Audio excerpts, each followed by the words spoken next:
A nobreza da Renânia do Norte-Westfália.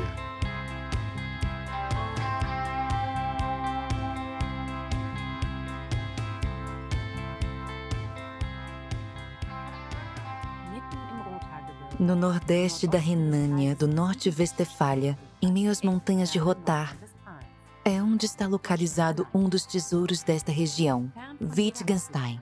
Longe das rodovias, uma família principesca reina no alto da cidade de Bad Berleburg.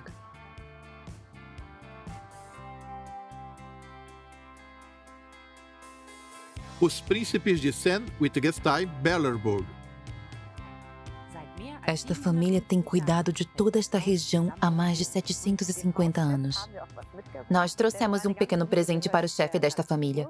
Ele tem um grande amor pela natureza, principalmente pelas cegonhas pretas, uma espécie que corre risco de extinção.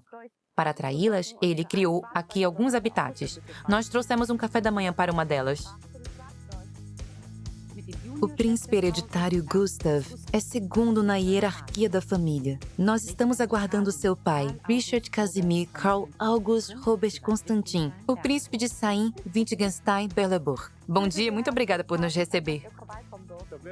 Hoje eu vou fazer algo que normalmente não faço. Deve ser algo bastante especial. Eu trouxe um presente para uma cegonha preta. É muita gentileza da sua parte. Coloque-o na fonte. Ele será poupado. É para já.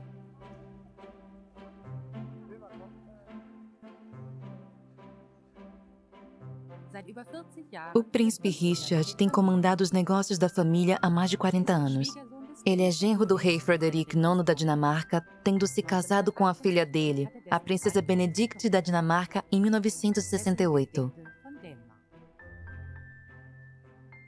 As maiores paixões de sua vida são sua família e sua propriedade. Ele é dono de uma das maiores áreas florestais da Alemanha, possuindo mais de 300 mil hectares de floresta. Este é um paraíso para muitas espécies silvestres que vivem longe da presença humana e podem ser vistas até durante o dia. Meus cães gostaram de você. Hoje nós acompanharemos pai e filho em um dia de trabalho na floresta que é para eles um lugar sagrado. Aqui você pode ver um dos meus hobbies. Qual é esse hobby? Construir lagoas para sapos e rãs. As cegonhas pretas também costumam construir seus ninhos nestes locais. Para as cegonhas, juntar galhos é uma demonstração de amor. O macho precisa juntar vários galhos para que a fêmea possa construir um ninho. Quando ela não está interessada, ele pega o galho e o joga no chão. O macho então precisa ir procurar um outro galho. E ele vai atrás de um outro presente feito bobo. É, correto. Nós homens também fazemos o mesmo quando estamos apaixonados. 6 casais de cegonhas retornam todos os anos a Wittgenstein. Tudo graças ao trabalho de pai e filho que constroem esses lagos.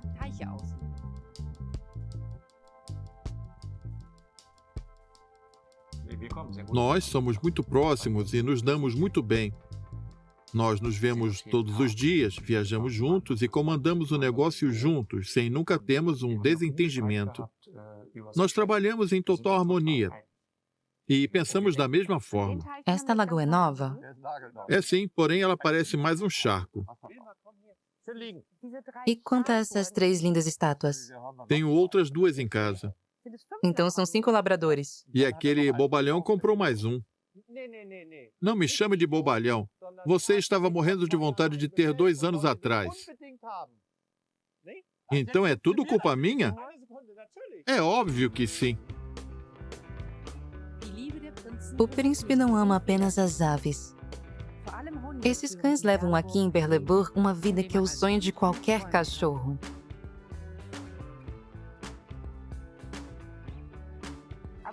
Esta água está no estado mais puro que se pode ter na natureza. Quando estávamos noivos, eu levei a minha esposa a uma lagoa enorme e disse, vamos nadar.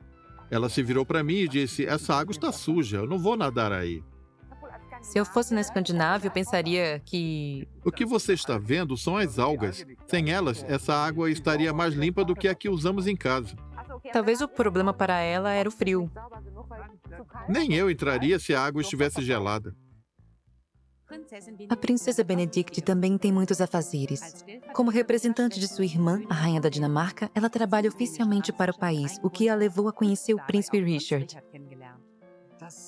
Nós nos conhecemos no casamento da princesa Beatrix com o príncipe Klaus na Holanda. O casamento de Beatriz com o alemão Klaus von Amsberg em Amsterdã em março de 1966 contou com vários convidados ilustres da nobreza. Ele havia me convidado para dançar e nós conversamos um com o outro em sueco. Depois disso, eu fiz uma visita sigilosa a ele. Eu estava indo a Paris e fiz uma parada em Colônia, onde me encontrei com ele e nós fomos fazer um passeio pelas montanhas de Beleburg. O passeio foi tão demorado que eu pensei, onde estamos indo agora? Este lugar é bem diferente se comparado à Dinamarca.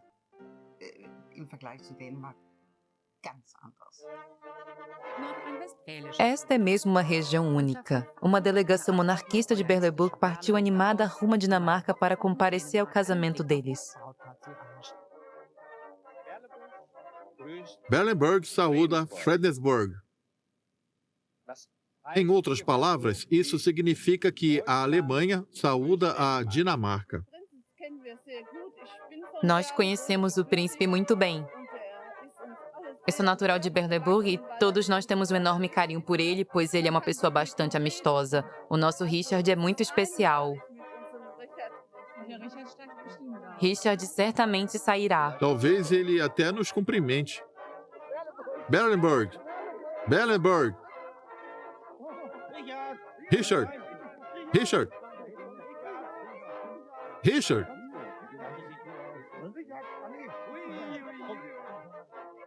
É por isso que viemos. Quando ela veio para Beleburg em 1968, Sua Alteza Real atraiu mais visitantes do que nunca para o Museu do Castelo de Beleburg. Conforme os números mostram, nos anos que se seguiram, a quantidade de visitantes chegou a dezenas de milhares, o que foi uma consequência natural que decorreu do casamento de uma princesa dinamarquesa. Essa conexão com a Dinamarca foi importantíssima para Fredensborg, que se tornou a cidade irmã de Bad Beleburg.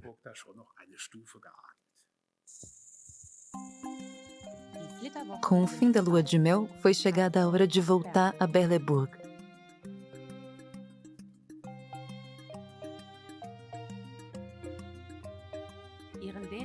A princesa Benedict continua a exercer a posição de representante da Dinamarca até hoje, tendo o príncipe Richard sempre ao seu lado. Mas o príncipe de Beleburg não se espanta com os tapetes vermelhos e a realeza. Ele sempre mantém os pés no chão. Quando estávamos noivos, a irmã mais nova da minha esposa, que viria se tornar a rainha da Grécia, veio até aqui com o marido para comermos caranguejo. Naquela noite, eu estava tão bêbado que fui me sentar e levei um tombo do lado da rainha.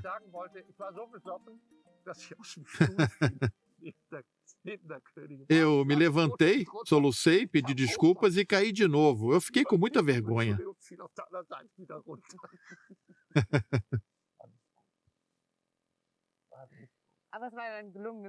O jantar foi um sucesso. Sim, foi ótimo. Gustavo, ainda tem muita pedra ali. Gustavo, ainda tem uma pedra enorme ali. Príncipe Gustavo, você já ficou bêbado em um jantar com caranguejo? De maneira voluntária, não. Ainda bem que isso aconteceu aqui, não na Dinamarca. Ainda bem. Ele é extremamente honesto. E tem um coração enorme. Ele é muito gentil, mesmo que tenha uma aparência sisuda. Como eu havia dito, ele tem um senso de humor maravilhoso. Eu jamais conseguiria viver ao lado de um homem mal-humorado e que não ri de si mesmo.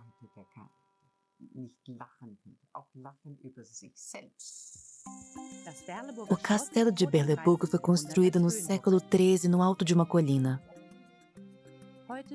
Atualmente, ele é uma propriedade privada. Apesar disso, grande parte dele está aberto para visitação pública. Essa foto é do batismo do seu filho? Sim, Essa é a Rainha Ingrid da Dinamarca, correto. sua sobrinha. E ali está o rei. Esta é a Rainha Margaret. Creio que sim, sim. E você está ali. O príncipe Gustav nasceu em 12 de janeiro de 1969 e foi batizado na capela do castelo. Você também foi batizado com água do Rio Jordão? Não fui. Ou do Rio Eder? Eu fui batizado com a água do rio Odenborn. Como é nas ocasiões em que seus parentes da Dinamarca vêm até aqui? Os empregados precisam trabalhar pesado ou é apenas mais um dia como qualquer outro para eles? Nada muda. Tudo permanece igual, seja quando estamos aqui ou na Dinamarca. Aqui, todos nós ficamos bem à vontade. Eu tenho contato com eles desde que eu era pequeno. Por isso, já estamos acostumados. Se fossem pessoas que eu só visse de vez em quando, seria diferente, mas esse não é o caso. Nós nos vemos com frequência. Nossa convivência é normal. Você também esteve presente em diversas celebrações da Dinamarca, como o jubileu de Rubi da sua tia. Como você se sente ao participar de um evento nessa escala? Para mim é algo normal, pois eu já me acostumei com isso. Eu participei de diversos eventos quando eu era jovem e hoje em dia eu os encaro com naturalidade. As pessoas que não estão habituadas com isso ficam nervosas, mas basta apenas ir eliminando esse nervosismo aos poucos. Tudo costuma ser muito bem organizado na Dinamarca. Sim, é verdade. Quando eu era criança, eu odiava quando fazíamos sessões fotográficas e surgiam legiões de fotógrafos dinamarqueses com aquelas máquinas de lentes gigantes. Era muito assustador. Para tirarem fotos suas, não do evento. Sim, na maioria das vezes eu corria de medo. Não dava para pedir licença para tomar uma cerveja. Eu não bebia naquela época, eu tinha apenas 5 anos. Eu passei a beber bem mais tarde. Meu pai costumava dizer, experimente isso aqui. Vem até aqui. Está vendo? Um acidente de caça. Não. Cupim? Estamos servindo o café da manhã em um domingo após uma caçada quando um ou outro príncipe alemão desceu as escadas transportando uma pistola inglesa no peito. A casa estava cheia de gente. E então, sem que ninguém percebesse, eu tirei a pistola do coldre dele e a disparei acidentalmente no meio de todas as pessoas que estavam aqui. Meu pai queria ver se ela estava carregada. Eu aguardei imediatamente. Era uma pistola inglesa antiga que fazia muita fumaça. Todos olharam para o príncipe e perguntaram, você está bem? Foi uma estupidez, mas felizmente ninguém se feriu.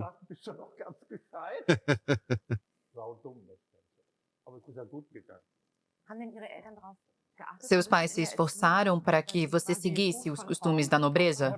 Sim, eles se esforçaram. Minha mãe era muito exigente quanto à nossa etiqueta durante as refeições.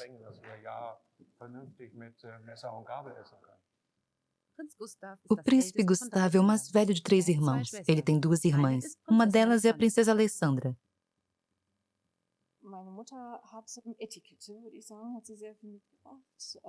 Minha mãe tem muita experiência com etiqueta e também com diversos outros assuntos. Ela tem um enorme conhecimento sobre gastronomia e prepara o menu diário dando muita atenção a tudo aquilo que comemos. Ela tem guardado todos os menus que ela fez desde que veio morar em Berleburg. As contribuições dela para a cozinha, etiqueta e conduta da família foram inestimáveis. Quando meus primos, por parte de pai, vêm nos visitar, eles sempre ficam com medo de cometerem alguma gafe na frente da minha mãe, pois ela elaborou um sistema tão complexo que acaba deixando os outros apreensivos.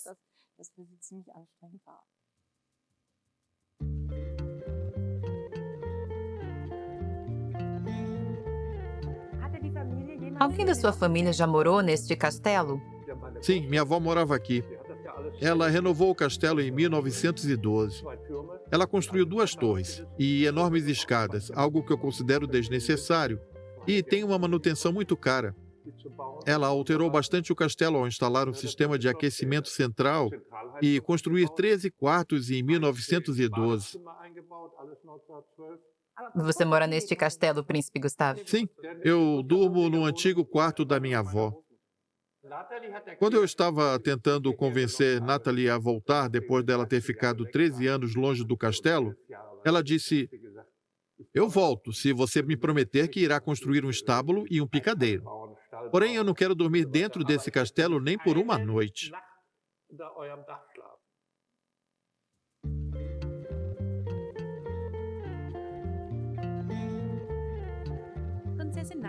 A princesa Nathalie é sua filha mais jovem.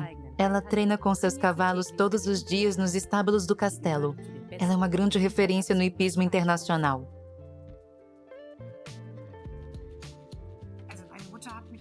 Em 1985, minha mãe me levou até o Campeonato Europeu de Adestramento em Copenhague. Foi lá onde eu me apaixonei pelo hipismo e decidi que era com aquilo que eu queria trabalhar.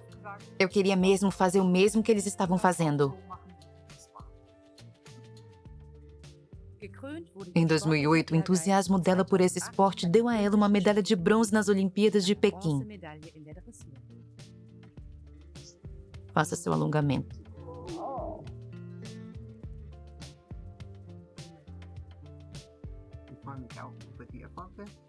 Eu estou feliz com o sucesso tão merecido que ela teve. Esse cavalo não era um campeão quando foi entregue para ela. Ela está treinando desde que ele tinha 5 anos de idade e hoje ele participa em competições de adestramento no mais alto nível. Devo admitir que ela tem um dom para isso. Ela teve uma percepção inigualável para esse esporte, o que é ótimo, pois, em razão disso, ela conquistou um enorme respeito.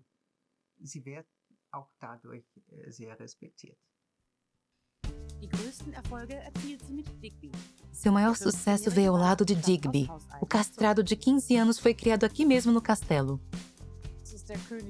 Digamos que ele é o rei deste estábulo e ele sabe disso, não é? Você está deslumbrado pela fama. Levante a pata. Ele sabe quem ele é. Ele morde o traseiro dos outros cavalos quando eles chegam muito perto. Ele coloca as orelhas para trás para intimidar os outros cavalos que eu estou cavalgando. Este cavalo tem uma personalidade única. Se houver muitas pessoas por perto, ele começa a agir como se todos estivessem aqui para vê-lo. Ele também encara o esporte com muita seriedade. Você é um folgado. Você é um folgado, sim. Você não me engana.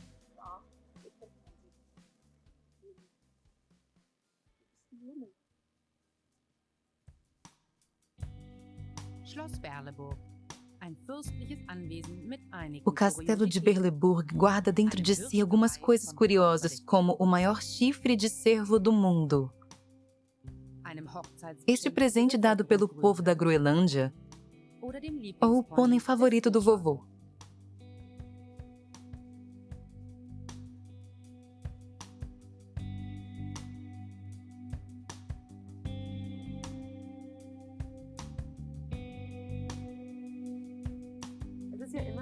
Na Alemanha, a tradição é que o chefe da família das antigas casas principescas seja chamado de príncipe.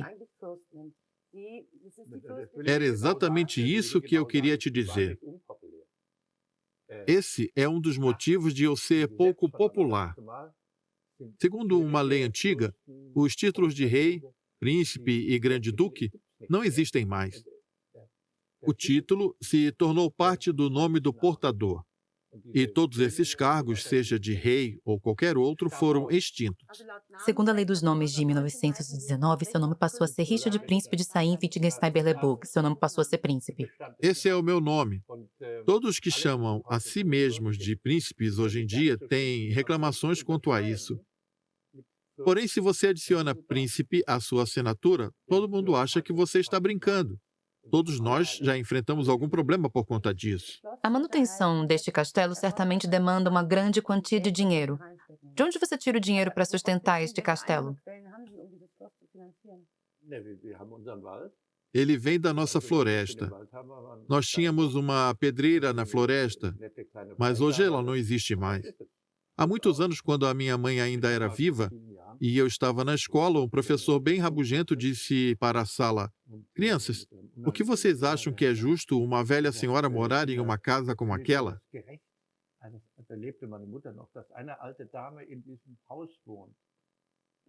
E todos disseram não é justo. Eu interrompi e disse a ele: "Quer saber? Eu vou dar o castelo a você." Ele me olhou com muito espanto. "Você pode ficar com o castelo, mas antes você tem que me provar que ganha ao menos 500 mil marcos por ano, pois esse é o custo da manutenção anual do castelo." Anual. Sim, anual. Ele não acreditou em mim. Eu disse: "Você entendeu?" Sem nem saber o que estava se passando na cabeça dele, ele deve ter achado que eu era maluco. A floresta está no centro de todas as questões financeiras. Para administrar seus 13 mil hectares e garantir o futuro da família, o príncipe Richard comanda a equipe que cuida da floresta. Durante toda a vida profissional de uma pessoa, só é possível cuidar da floresta até certo ponto. Qualquer um tem que tentar realizar grandes mudanças nesse ambiente ou tentar mudar completamente o rumo dos negócios, ele estará destinado a fracassar. Quando plantamos algo, nossa esperança é que no futuro teremos alguém que diga: "Eu não faço a mínima ideia de quem fez isso, mas não importa.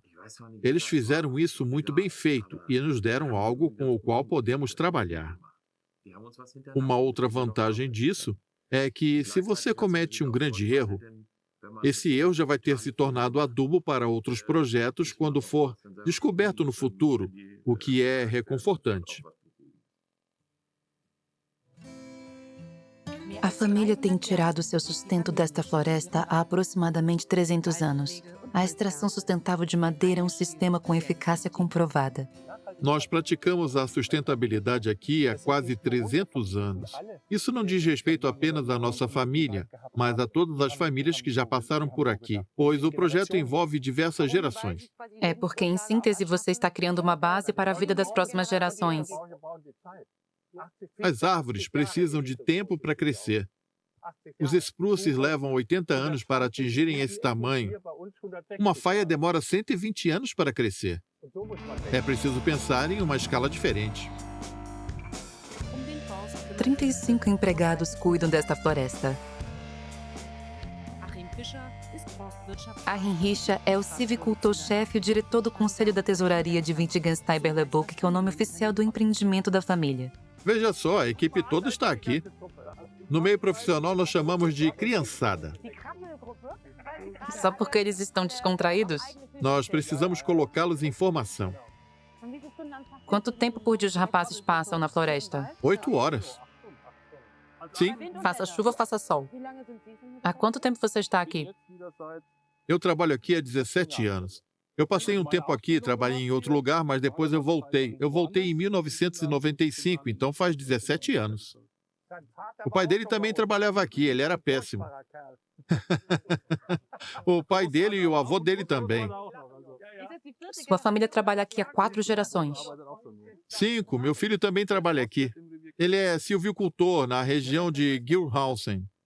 O sonho dele era ser o chefe. Sim. O mais importante para nós, como uma madeireira em uma região estruturalmente frágil, como as áreas de floresta costumam ser, pois não dá para fazer outras atividades dentro dela, com a exceção, talvez, do turismo, como ocorre em Bellenburg, é que sejamos o pilar do desenvolvimento desta área natural, empregando pessoas e produzindo commodities. Isso, consequentemente, gera empregos no setor secundário, na indústria serralheira, algo que costuma passar batido. As outras madeireiras treinam seus empregados dessa mesma forma? Elas não fazem isso. Poucas fazem isso. O Sr. Hoare valoriza o treinamento que fornecemos. Eu e Gustav concordamos com a abordagem. Veja só esses rapazes, nós estudamos muito bem e nos divertimos. Há muita diferença entre uma empresa estatal e uma empresa familiar? Com certeza. Nós somos muito próximos. É o que eu ia dizer. Como se fosse um parente. Como o príncipe Richard disse, nós somos muito próximos.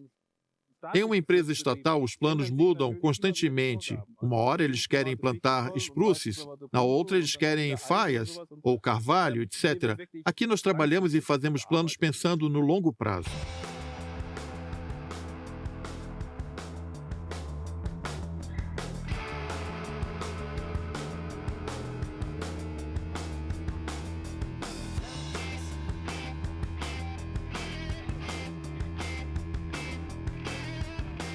É mais prático quando derrubamos elas em cima dos troncos? Fica mais ergonômico. Boa sorte para vocês. Até a próxima. Tchau, rapazes. Mandem um abraço para a família.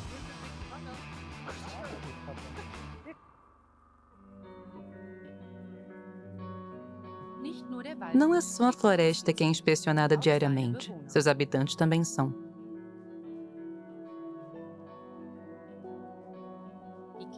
Sejam eles pequenos ou grandes. Em Wittgenstein, os bisões europeus, uma das duas espécies de bisões existentes no mundo hoje ao lado dos bisões americanos, são criados em seu antigo habitat natural. Eu não sou muito afeiçoado pelos bisões. São outras pessoas que cuidam deles. Como você os introduziu aqui? Foi por causa da Sra. Holm. Ela era a antiga ministra do Meio Ambiente. Sim, da Agricultura e do Meio Ambiente. Ela vivia falando que deveríamos introduzir linces, lobos e todo tipo de fera nesse lugar. Eu então perguntei, Sra. Holm, e se introduzíssemos bisões aqui? E todo mundo adorou a ideia. Em 2003, o príncipe Richard resolveu trazer os bisões para cá. Eles até já tiveram filhotes. É incrível como eles são lindos, afáveis e preguiçosos. Essa é uma espécie ameaçada de extinção. Correto. E esses foram os primeiros bisões na Alemanha e na Europa, com exceção da Polônia, a estarem livres em seu habitat natural, como deve ser. Deixar os bisões livres na natureza gerou preocupações entre as autoridades e os turistas. Porém, os especialistas dizem que não há problemas. Nós fizemos diversos experimentos para testar a agressividade desses animais e eles se mostraram pacatos. Eles são herbívoros dóceis. Eles conseguem se defender de lobos e ursos com seus chifres, assim como outros herbívoros. Porém, eles fogem quando veem humanos se aproximando. Outros herbívoros também levam uma vida pacata nas terras de Wittgenstein.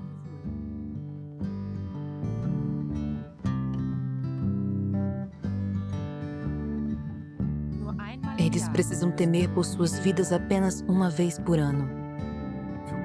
É muito importante para a atividade da silvicultura que o número de animais esteja sob controle, para que eles não interfiram ou entrem em conflito com o nosso cultivo. Por essa razão, nós precisamos praticar a caça de várias espécies que temos por aqui. Porém, a caça nas florestas está se tornando difícil. Os legisladores estão protegendo cada vez mais a vida selvagem, mas não de maneira produtiva, conforme os príncipes explicam. Eles querem que o nosso estado seja o primeiro a ter uma lei de caça ecológica. A caça será proibida e os animais serão abatidos somente se necessário. Ela nos proibirá de trabalhar com os animais. O que esses animais vão comer aqui, na base da montanha, quando tivermos meio metro de neve durante o inverno e a vegetação morrer? Como eles sobreviverão? Comendo as árvores que nos sustentam? Nós seremos prejudicados com isso, por essas leis rigorosas que nos proibirão de fazer isso.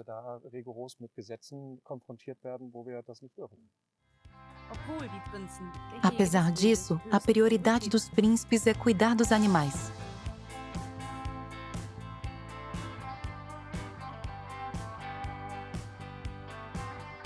Se você não os incomodar, eles começam a aparecer com mais frequência durante o dia.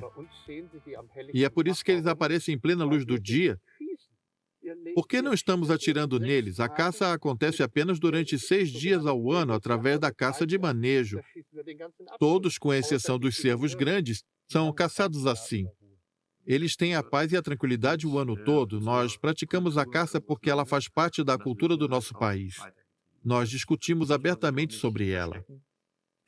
Para mim, todos que elogiam a pecuária em escala industrial que nos dá um schnitzel barato ou uma carne barata, não deveriam criticar a caça quando essa é feita de maneira profissional e sensata.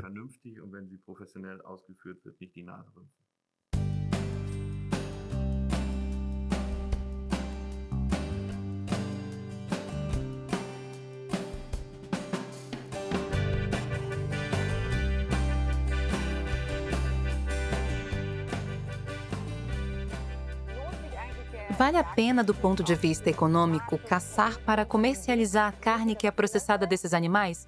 Isso contribui para a sua renda? Eu preciso responder isso? Deveria, eu não sei a resposta. Bom, para ser honesto, não. A forma como caçamos é muito dispendiosa. Nós contratamos 3 caçadores profissionais, cujos salários são altíssimos. Nós precisamos contratá-los durante o inverno e disponibilizar casas para eles, que sai muito mais caro.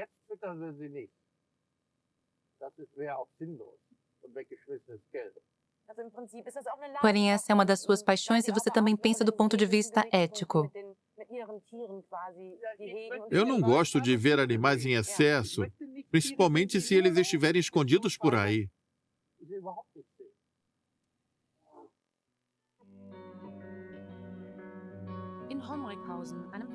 Um desses caçadores profissionais vive em Hommekhausen, uma casa de propriedade do príncipe. O que esta propriedade tem de mais especial é o seu tamanho, o que nos dá uma sorte enorme quando o assunto é caça.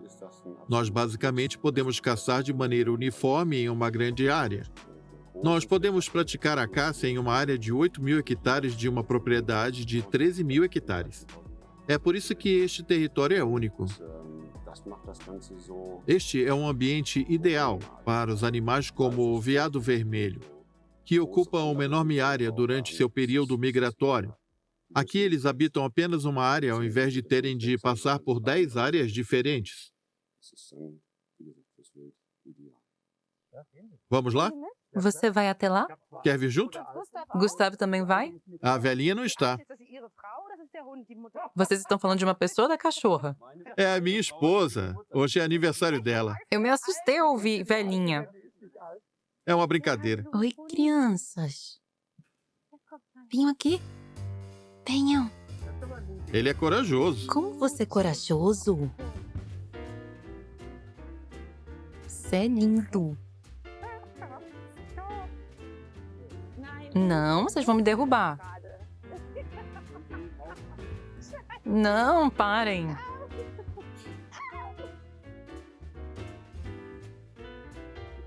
Aqui nós criamos bracos alemães de pelo duro. Às vezes nós precisamos de cães grandes para perseguir e pegar uma caça que foge. Ele vai arrancar o seu sapato. Vai arrancar a perna inteira.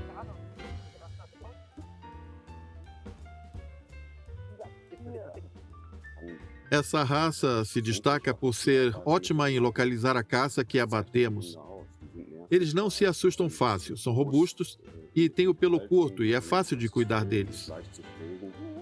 Me soltem. Não. Não, eles não estão me ouvindo. Olha como ele é lindo. Em Honninghausen também traz para o príncipe Richard recordações de tempos sombrios. Me trouxeram para cá junto com o meu irmão, que é alguns anos mais jovem do que eu. Nós nos escondemos no porão, que fica bem atrás daquela porta. E os americanos começaram a lançar bombas que explodiram a casa por completo. Em 1945, os soldados dos Estados Unidos libertaram Renânia do Norte-Westfália. 40 bombas atingiram o terreno e 2 atingiram a casa.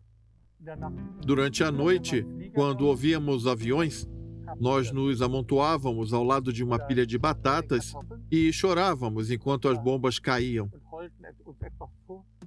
Nós éramos muito jovens, nós chegamos a nos esconder debaixo daquelas batatas. Poucos alemães consideravam o avanço dos Estados Unidos uma libertação.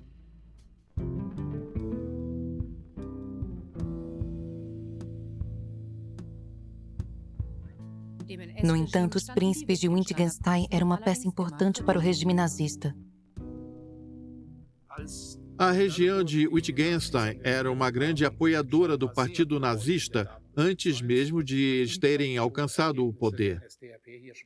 Não se sabe ao certo como ou por qual razão ele fez isso, mas o príncipe Gustav Albert conseguiu comprar e privatizar um cemitério judeu, o que garantiu que esse cemitério sobrevivesse a toda a destruição foi que ela foi impetrada pelos nazistas na época.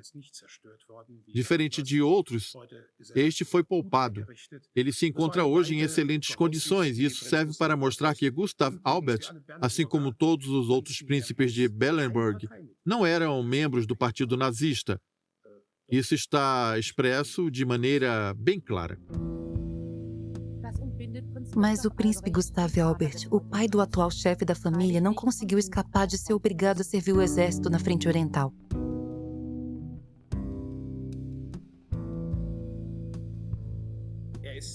Ele esteve na Rússia por bastante tempo antes de desaparecer em 1943. Porém, sabemos pouco sobre esse período. Sua esposa, a princesa Margareta, que faleceu alguns anos atrás, não falava sobre a guerra. Assim como muitas outras viúvas dessa época, ela nunca gastava seu tempo falando dele, pois era algo muito doloroso. Você tem alguma memória de seu pai? Tenho, mas são poucas. Como quando nós fomos nadar no rio Oldenburg e coisas do tipo. Eu ainda me lembro disso, porque foi quando eu escorreguei e caí sentado em cima de um cocô de vaca. No fim, tivemos que voltar de carro. O irmão mais novo do meu pai também estava lá. Tive que ficar com a cabeça na janela e o resto do corpo do lado de fora. Eu fiquei com medo, mas hoje eu entendo que eles não me fizeram entrar porque eu estava sujo de esterco. Venha, eu esqueci alguma coisa. Venham por aqui. Essa é a minha avó. E adivinhem quem é essa criança? É meu pai. Ela sempre quis uma filha, mas só teve filhos. E é por isso que ela vestia eles assim e deixava o cabelo deles crescer. O pai dele teve o mesmo fim que seus antepassados no campo de batalha. Durante 5 gerações, nenhum pai viu seu filho mais velho completar 21 anos. Eu tive medo de não ver o aniversário de 21 anos do meu filho.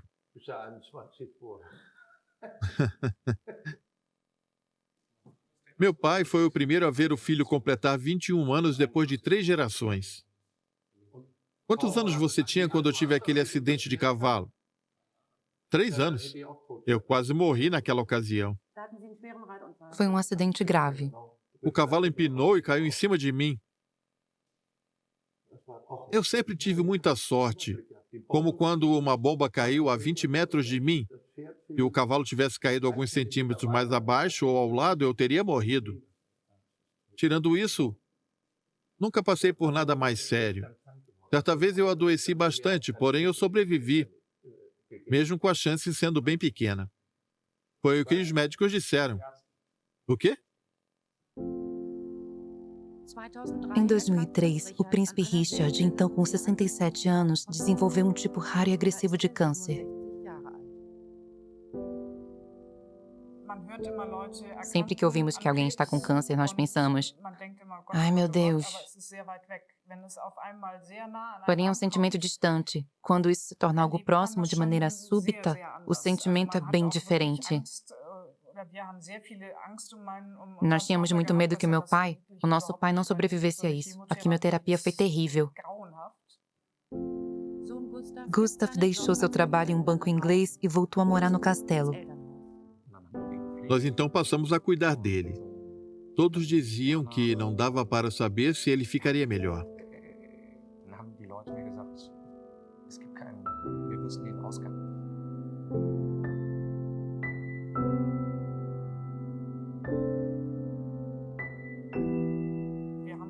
Nós fizemos tudo para garantir que estivesse bem confortável.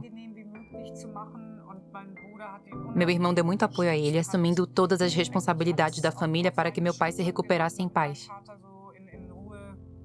Graças a Deus, no fim, tudo deu certo. Eles me levaram de carro para que eu pudesse caçar meu último cervo.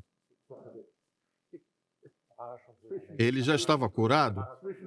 Eu ainda estava vomitando, mas já estava curado. Bom, quase curado.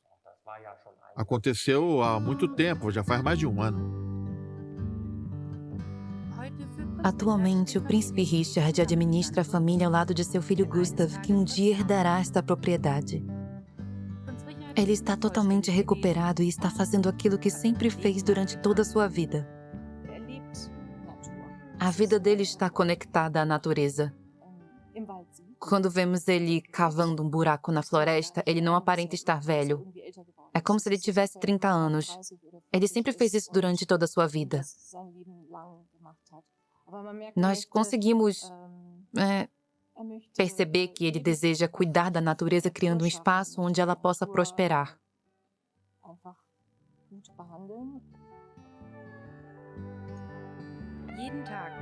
Ele visita a floresta diariamente, uma vez pela manhã e uma vez à noite. Respirar o ar fresco e cavar buracos parecem ser coisas que o enchem de vida. É por isso que temos aqui espécies de aves que não são tão comuns em outros lugares. Aqui nós temos casais de cegonhas pretas que estão procriando. Nós temos também martins pescadores, que são aparições raras em outros lugares, mas aqui eles são bem comuns. Nós temos também diversas espécies de peixes nativos desta região: esculpim, lampreia, bitterling, belica. São animais que poucas pessoas conhecem, mas que são parte essencial do ecossistema, mesmo estando escondidos debaixo d'água. As conquistas do príncipe Richard foram gigantescas. Cuidar desta propriedade é um trabalho que atravessa as gerações.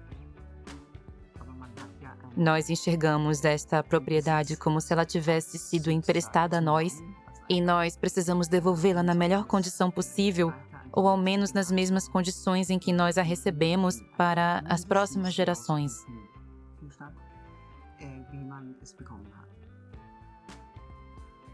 Nós vivemos aqui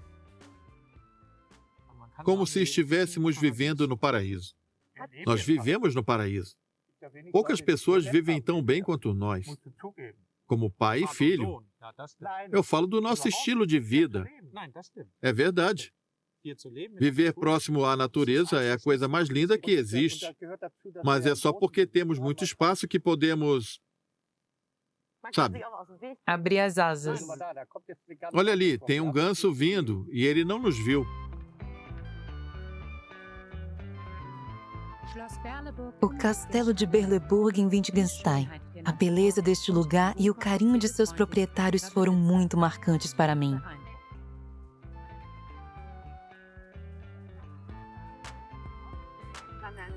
O prazer foi meu.